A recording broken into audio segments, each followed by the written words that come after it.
the machine we have behind us is a 1908 Dolbeer steam logging machine, and its purpose was to pull logs through the forest so that they would eventually be transported to the sawmill.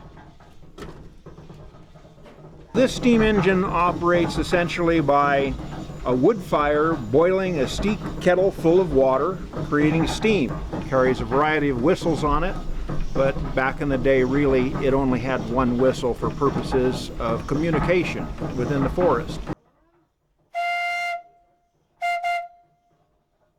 If there was a need for communication over the side of a hill, they would have what's called a whistle punk, a small boy that had a wire that was attached to the whistle, and he would watch the logging operation below and then pull the whistle at the right time so that the steam engineer could engage the machinery and pull the log up from an area where the engineer couldn't exactly see it.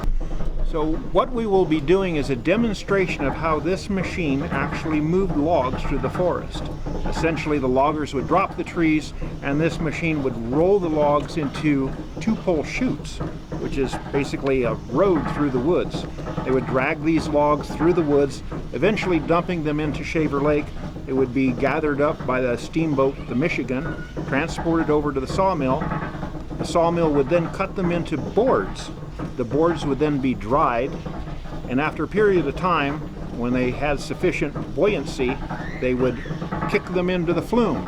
And then the flume was 42 miles long and would reach Clovis 6.5 hours later. At the turn of the century, this was the latest and greatest technology.